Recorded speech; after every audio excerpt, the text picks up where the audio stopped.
welcome to another Tales from a Professional Nerd. My name is BryanCPSteele, and I will be your nerd today and any other day that you watch one of my silly little shows.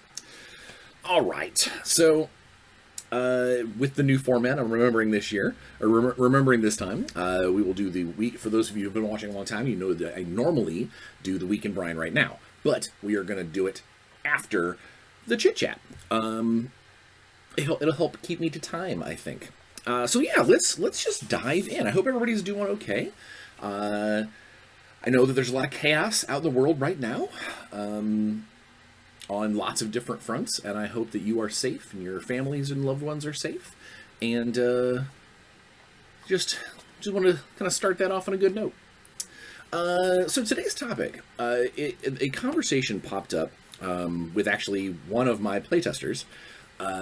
Because I was talking about a very cool meeting that I had earlier this week about taking over as a rules development, let's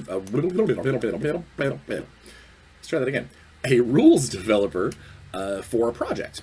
And they had asked, well, you're a designer. And I said, well, yeah, but on this project, I'm a developer.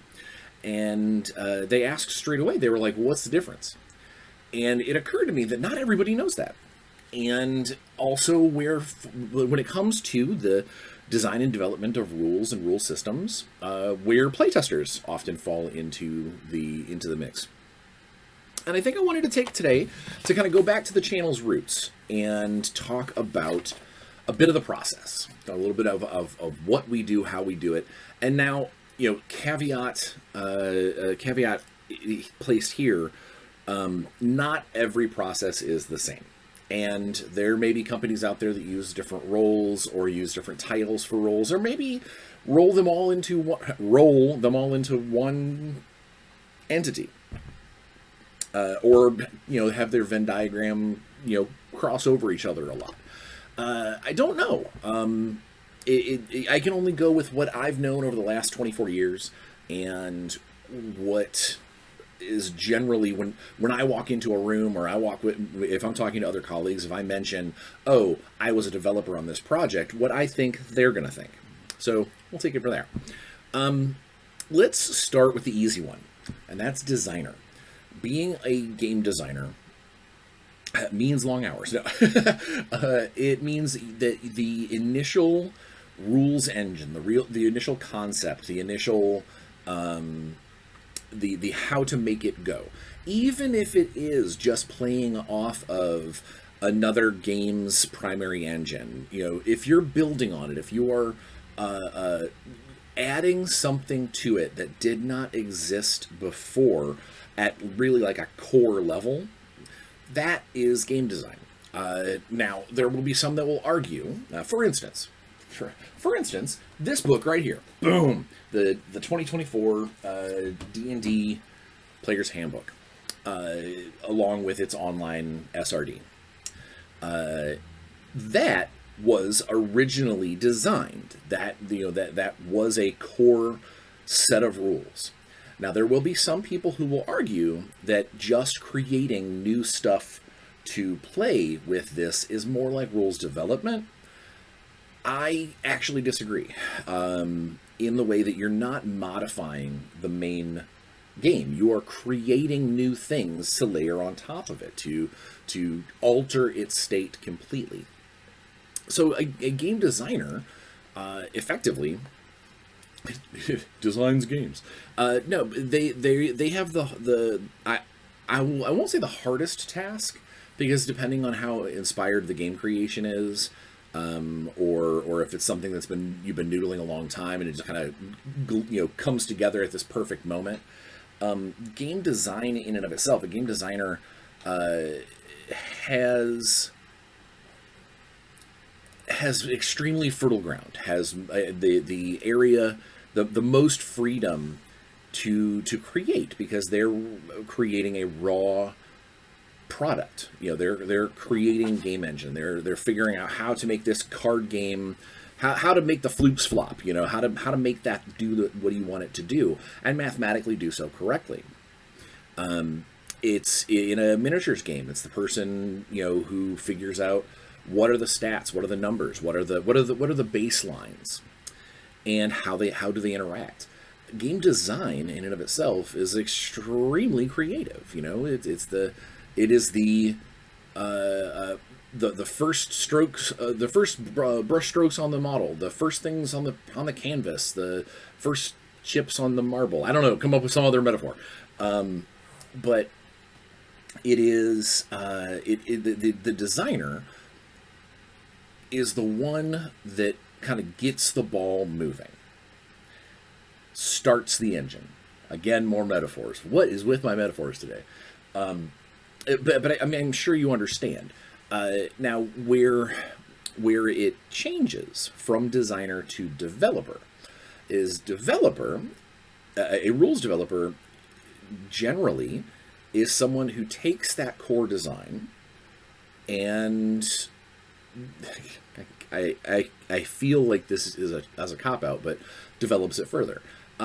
It's the person who sees what the game designer's raw intentions were and builds on it, massages it, changes it, maybe makes a few tweaks and changes, figures out that something doesn't quite add up the way it's supposed to. So maybe if we do it this way, it is no less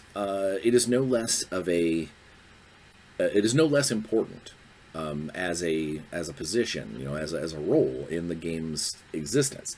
You know, obviously it wouldn't exist at all if the designer didn't create it. But the developers and the development team, they help refine it down to hopefully its best version, its most most useful, or you know, the if you're trying to whatever the game is trying to be, is the development team's responsibility to try and get it as far to there as possible. And a lot of times designers and developers kind of share the same space. Sometimes they do a lot of the same work at the same time, which is why it is a very slim distinction. And I can speak for myself. I will rarely ever ask to be called a designer on something unless I am. But if somebody wants to, like, call everybody in the team the development team, I'm fine with that too, because the two jobs are so very, very close. There is a little bit of pride, a little bit of clout when you are named as the designer of a project, because it means that even if there is additional design and additional development, a lot of times people are going to remember where it began. Even though there's a team of people involved, they're going to probably remember the initial kind of starting point, where it all, you know, the brain space that it originated from. And sometimes games will have multiple designers. It doesn't mean that, you know, one of them is the designer and they're all developers. It just means that they probably worked together to come up with the thing. For instance, the Essence 20 system that we made for Renegade back in the day. We actually started with a team of nine designers to build that system. Some did more than others, some focused on particular elements, but collectively the design team was there were 9 of us. And on top of that, we did more development after the fact with other people.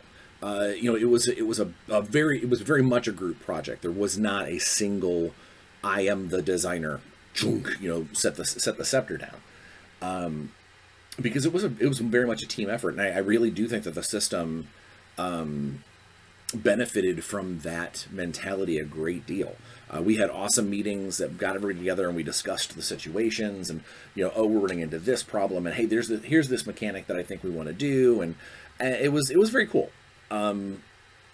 I do not often do design by committee.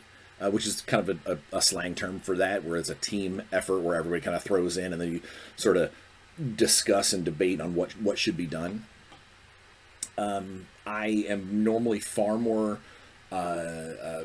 comfortable either designing something on my own or designing something with like maybe one other person, like a partnership, like a duo where we can sit and talk. But it is absolutely still a partnership, even though there's 9 people. It's still, everybody gets a say, and it depends on everybody's kind of comfort level too. So again, being a designer, being the designer on a project, it's cool, and it's definitely a mentality that you can take on. But development and the development team is absolutely just as important. And I'm not just saying that because I took over as a developer for something recently. It's literally, I've been on lots of projects where once I'm done with it and I hand it off to others, it takes a second for you to, for me to anyway, to realize, okay, hey, that project is no longer, unless the development team asks my question or asks my opinion, or maybe the client, the actual like owner of the project is like, hey, Bryan, can you chime in on this? Once it's in the hands of the development team, you kind of have to, as a designer, you have to realize that it's now their job to make whatever you did better, or as good as it can be, depending on the circumstance. And it's an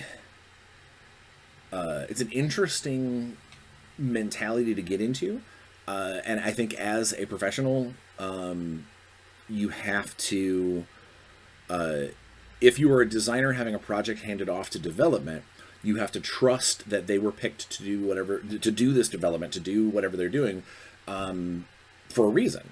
I mean, if you were the one that started this, like let's say it's a kickstarted project, that you were the one that dreamt this up, you designed this, and now you just needed the money to put it together.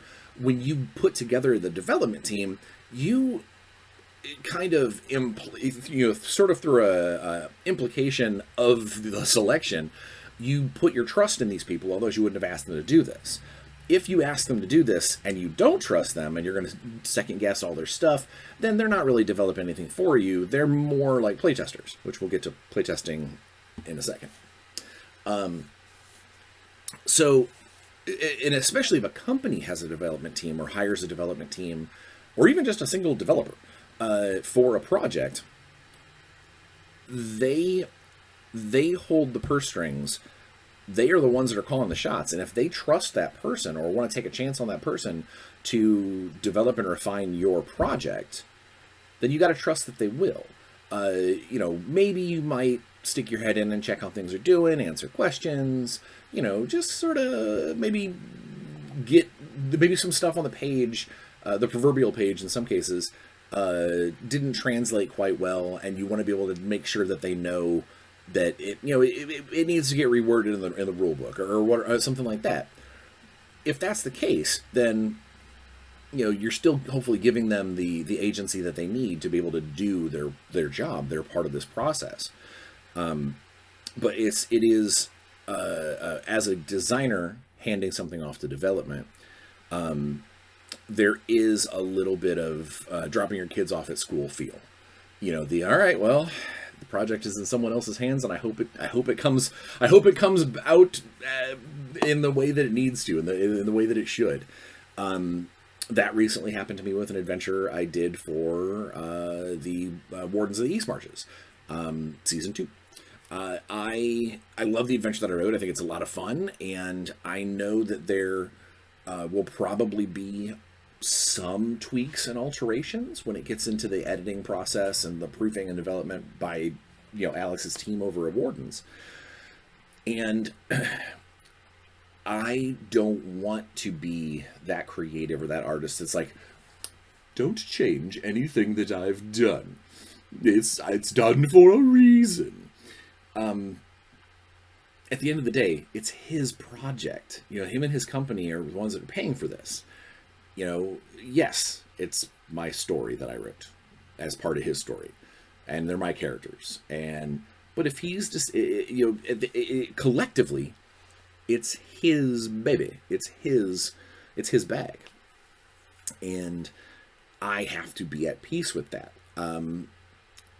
I way back in my War Machine days, so back in the early 2000s, I know that I butted heads a little bit with Jason, a little bit with Matt about a couple of things that they were putting into one of the books, because I didn't like what they were doing with the story.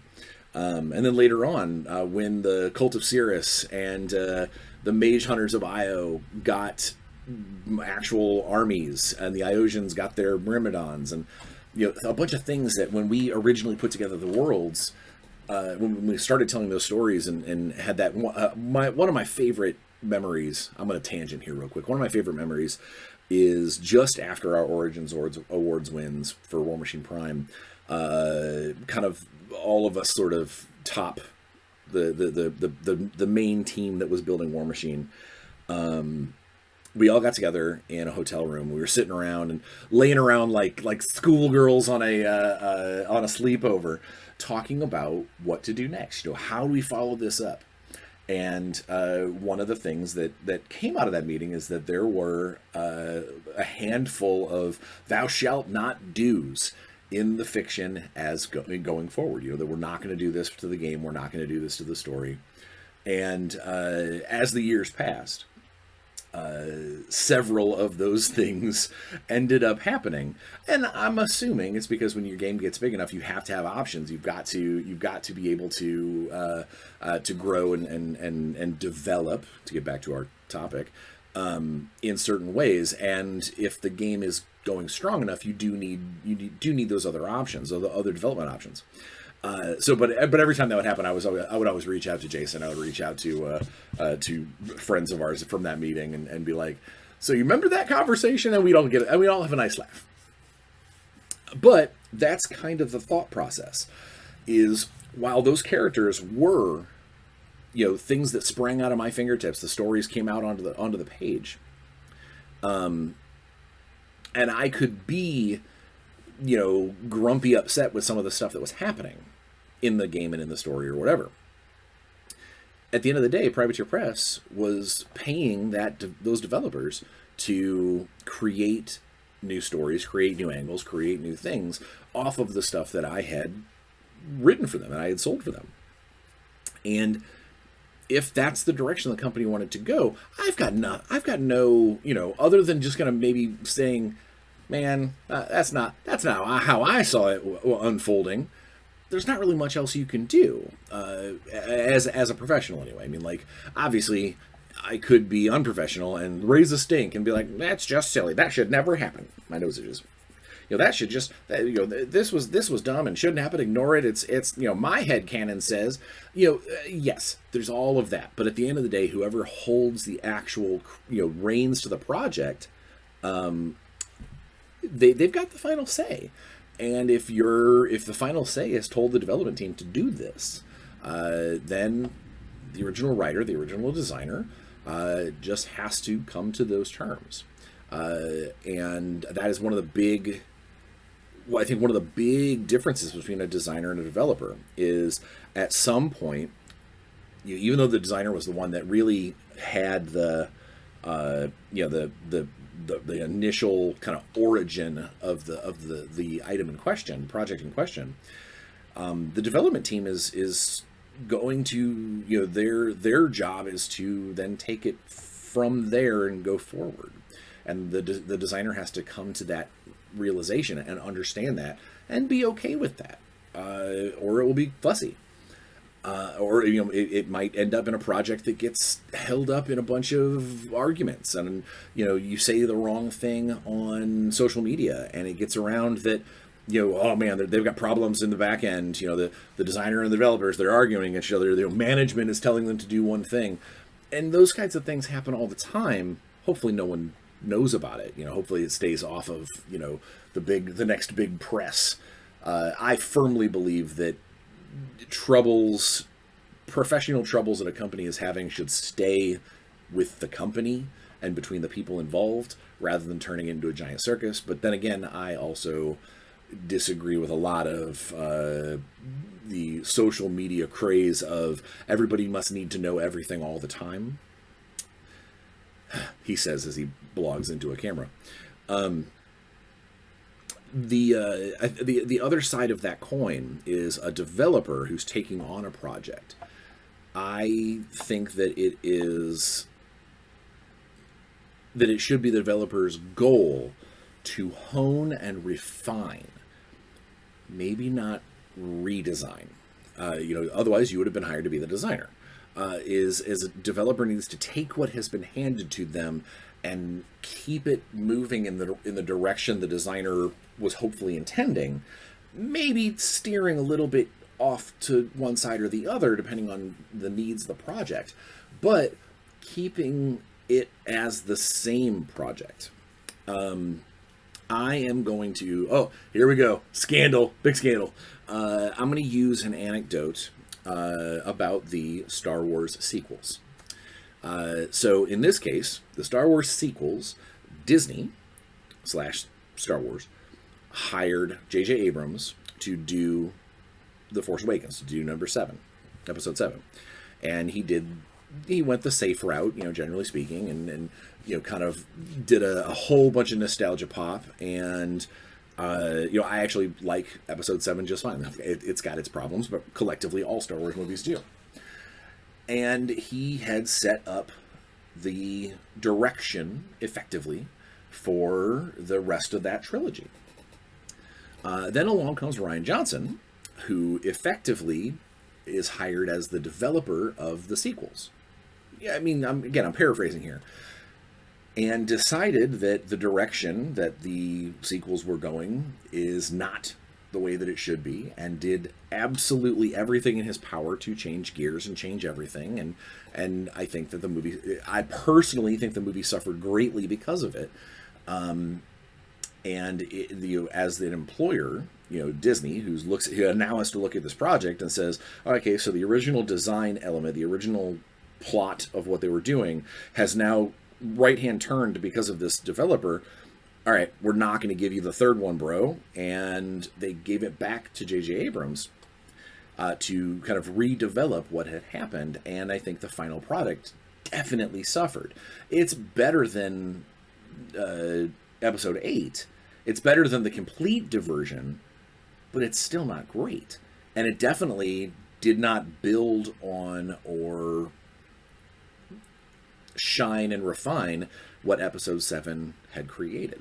And I think that that's one of the big things as a rules developer, as a game developer, that you do have to take that into consideration, is that you have been given the opportunity to build on and refine and hone this game.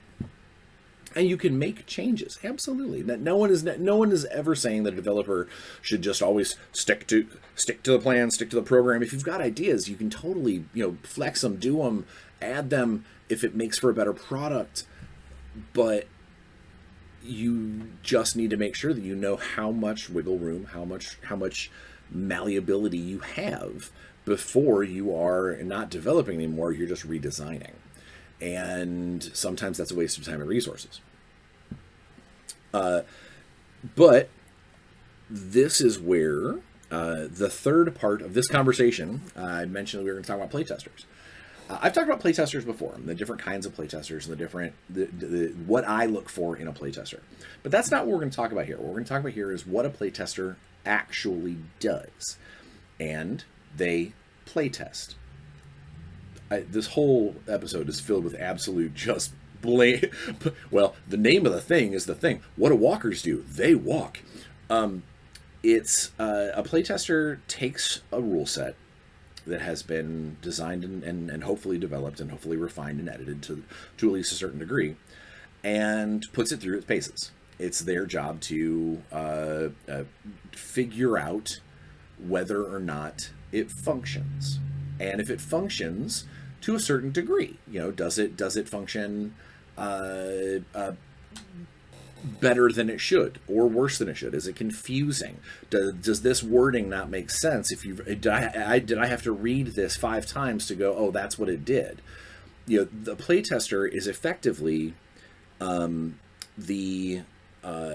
facsimile of what will happen when the product gets out to the people, to the gamers, and their reactions and their notes on the situation. Now I am going to move into territory that a lot of people are going to be like, oh, Bryan, this is just you. It is also possible that it is just me. I do not care for playtesters who offer a bunch of suggestions. That would make them developers.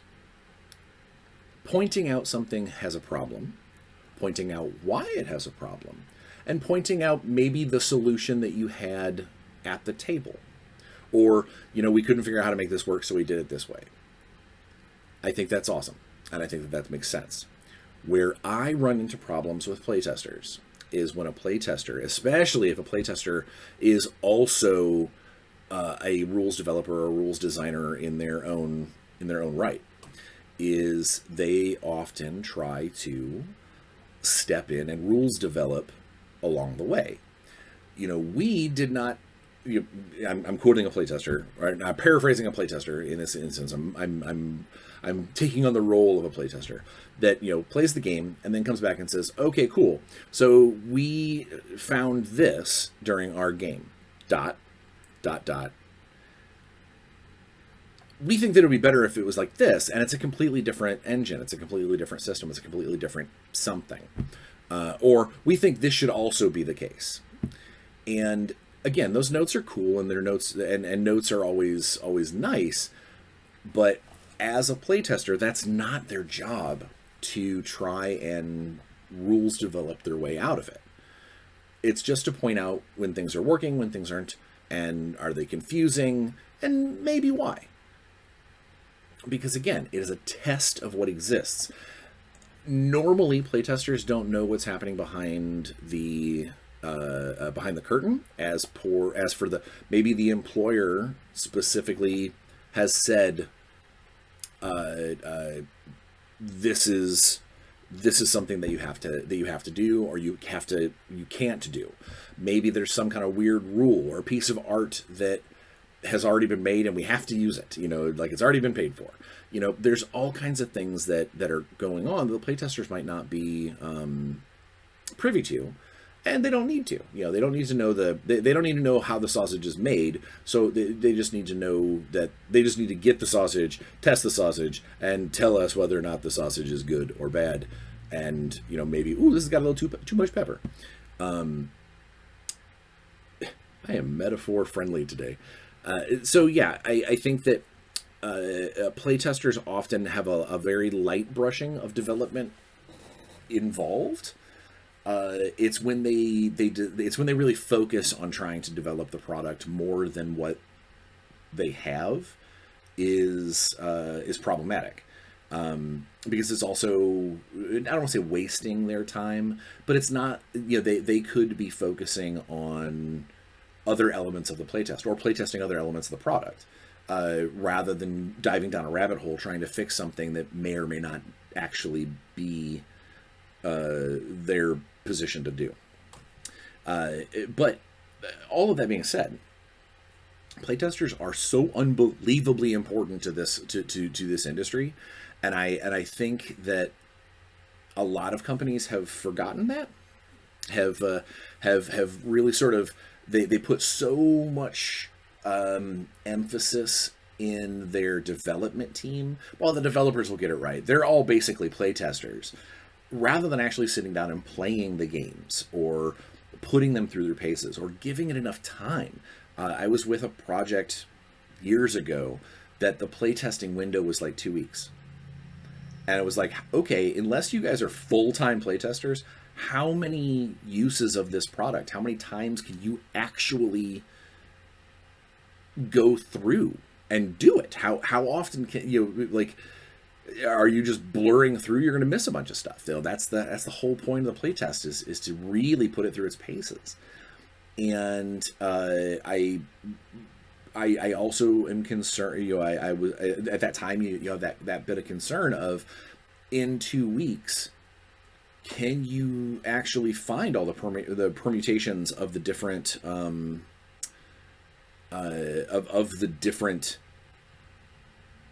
rule sets, and especially, let's say it's a role-playing game. It's a role-playing game. There's so many different things that can happen, and you run into that situation where it gets out to the people, it gets out to the fans after the product is actually released, and okay, let's say you have a playtest team of 25 people.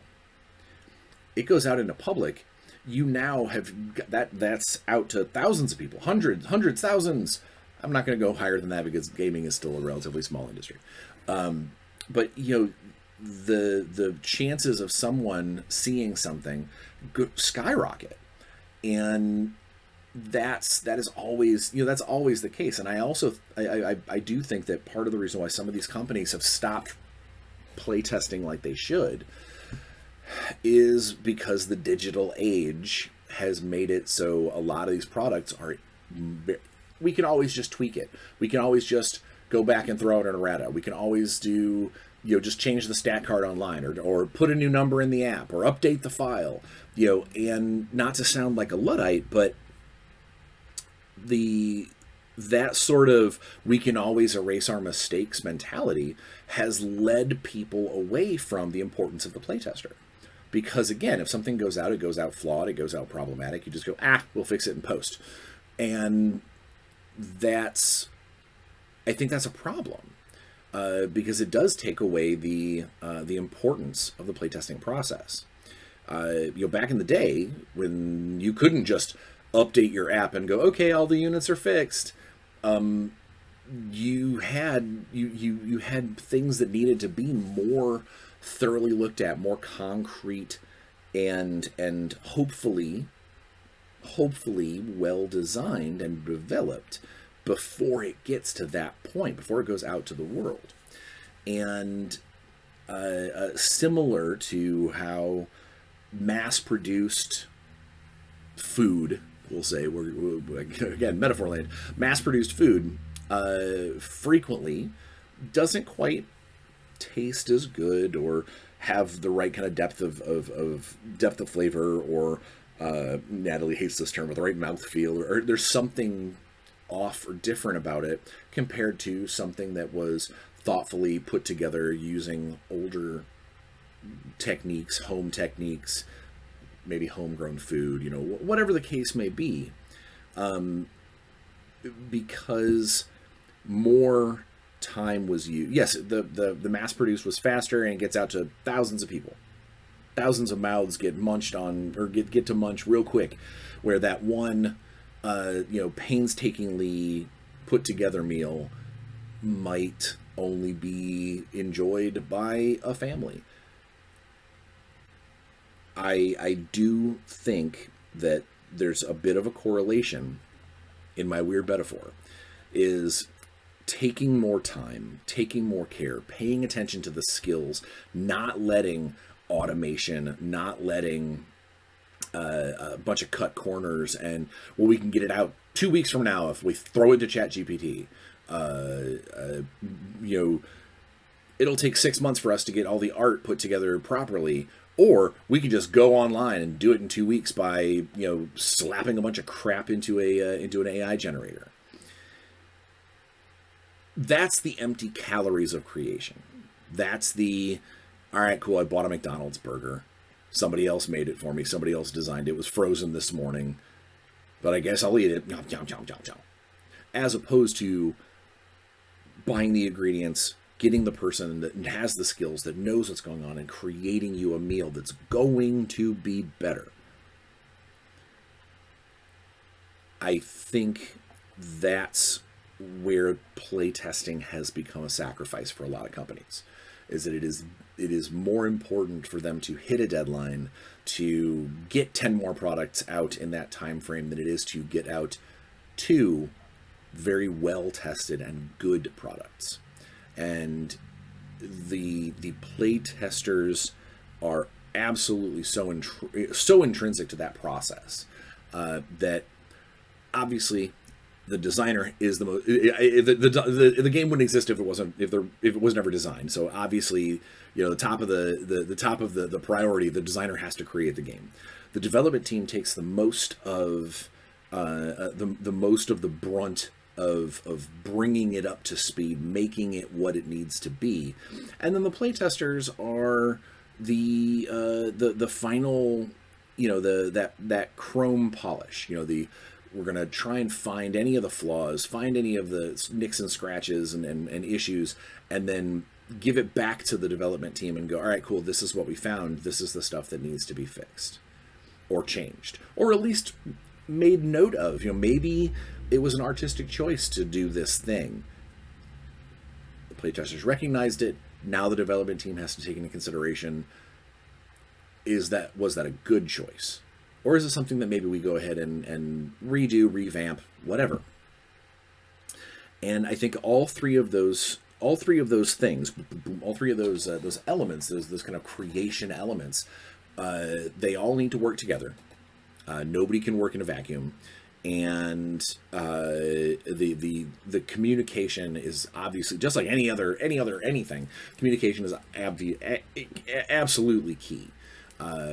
Because if everybody is on the same page, no pun intended, the product will move along in the spirit of how the project was supposed to, and whoever is the actual production, the owner, the reason why the designer designed in the first place, even if they're one and the same, their ultimate goal should be to create the best product that they can, not hopefully not just create a product in a time frame allotted, but make the best product they can in that time frame. And those three elements need to all function for that to happen, for that to work.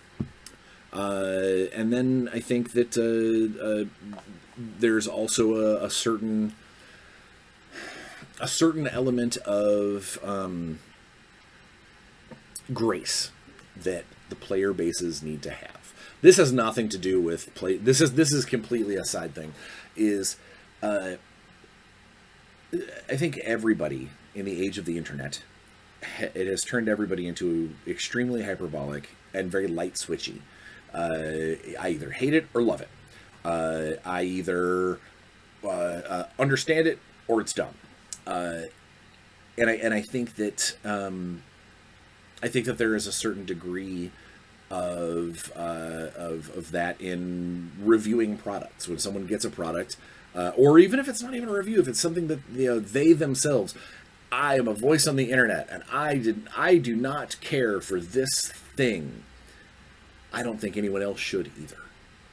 And it's so difficult to see these things if you are part of that collective, creation team. Even if you're a playtester, you're part of that process. And also, while I'm at it, if you are a playtester, you should absolutely, unless it's part of some big giant open playtest, which I don't agree with, but that's another topic for another day.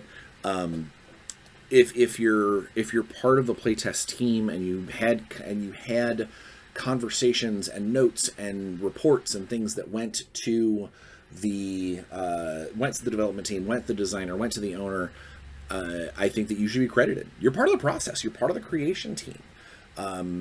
Now, the concept of paid playtesters, I don't know. I warrant to say that playtesting is, you're compensated by getting an early peek into a product that you may or may not want. I don't know. Maybe I'm wrong. Maybe there are companies out there that should pay their playtesters, make it into an actual position, like a sub position in the company. You're a freelance playtester. That could be cool. That might be awesome. That might be a way to really get the most out of the best playtesters that are on your team. But whatever the case may be, if you are a playtester, if you're part of the process of creating something, you should be proud, and you should feel like you're able to be proud that you helped create that product. and hyperbolic reviews and players that go, oh, it's not the way I want it, so it sucks, falls into that same category of playtesters that want to be developers. I think that the populace out there, when they get a product, or they see a product, they see a marketing text on a product and go, well, I didn't help create it, I wasn't part of the process, so it's not the way I would do it. Oh, it's 5e. Why isn't it Pathfinder? Why isn't it Savage Worlds? Those are what I would do. It sucks. I think that a lot of that is just simply born in jealousy. And again, maybe I'm rolling down it. I mean, you can absolutely hate a system. You can be against a system, and maybe a product comes out that is on a system that you are like, man, I wish it was a different thing.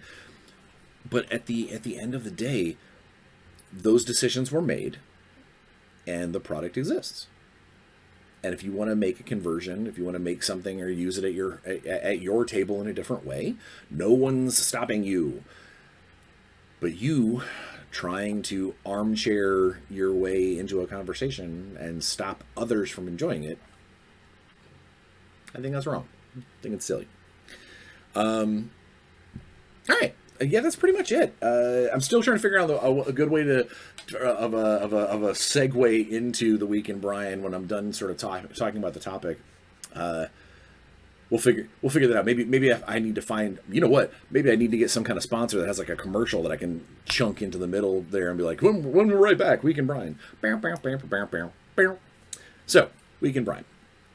Personal stuff. My kid's been sick this week. Connor's been home from school. We had to take him to urgent care and find out, he was having body aches, and it sounded a whole lot like flu symptoms. But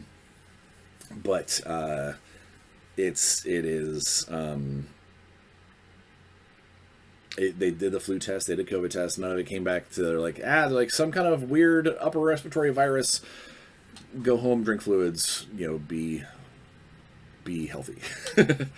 So there's been a lot of that. The weather's been weird. We have days that are super cold, and then it'll be warm up, and everything gets muddy, and the house is covered in dog footprints. And so, on a personal level, things are okay. House is just a little chaotic.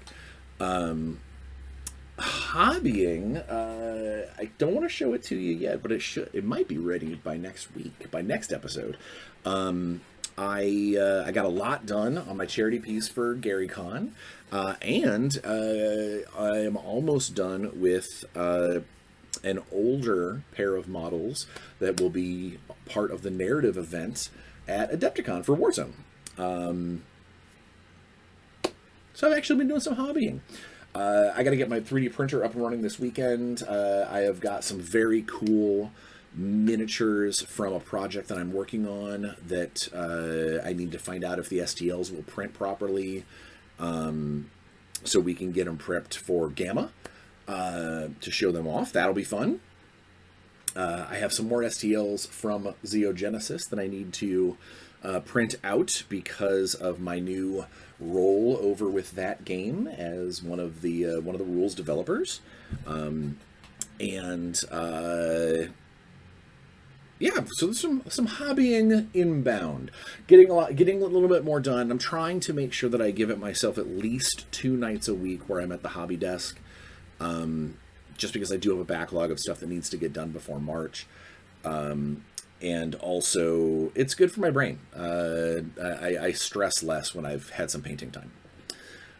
Gaming-wise, I have done almost nothing. I played some Helldivers and some games on my phone. I've just been very busy lately, although this upcoming weekend I am supposed to play D&D down in Indianapolis, and I am excited for that because I have not played that character in a couple of months. Work-wise, I mentioned that in February, technically I already took on the position, but it's not really, the duties aren't really kicking off until February. I am going to be doing some actual rules development for the folks over at Xeogenesis, which is awesome, because I did I did some rules for them in their core book, and I did a lot of playtesting for them during that core book setup, playtesting and proofing, and I'm getting to do more actual hands-on like actual rules add-ons, some maybe some light design work and development for some new factions. So super excited for that, because I know the directions that we want to go, that we want to take, and I think it's gonna be a lot of fun. I think it's gonna be cool.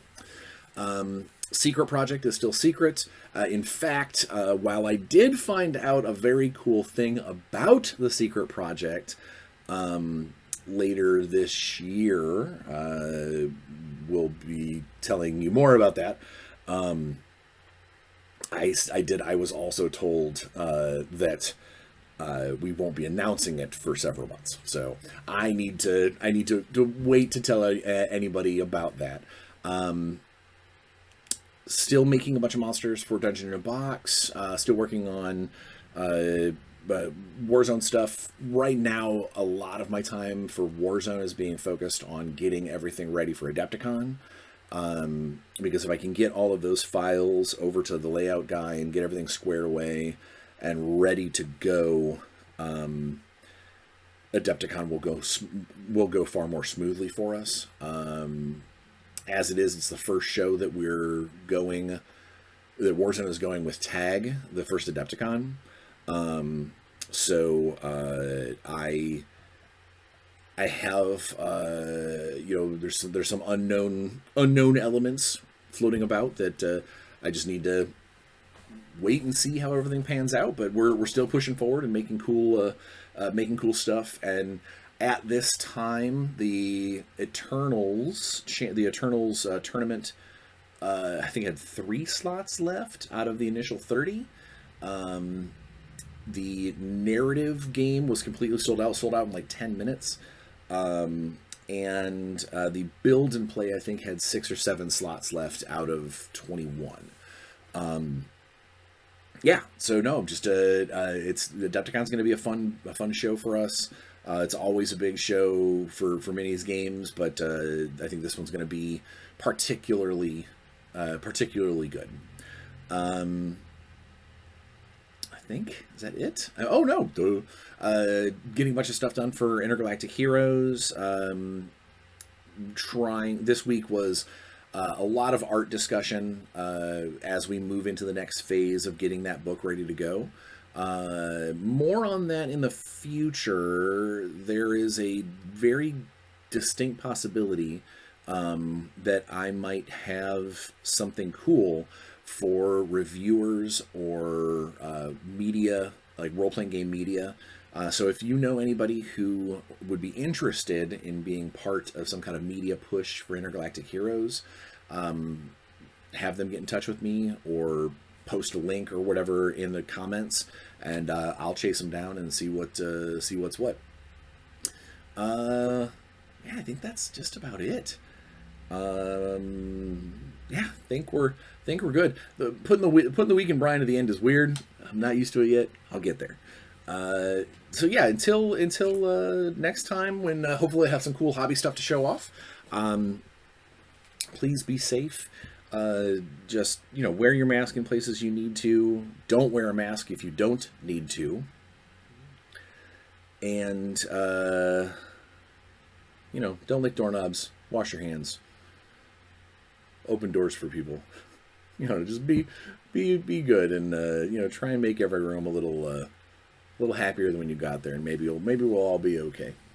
So until next week, be safe, have fun, and play some games. I will. Bye, guys.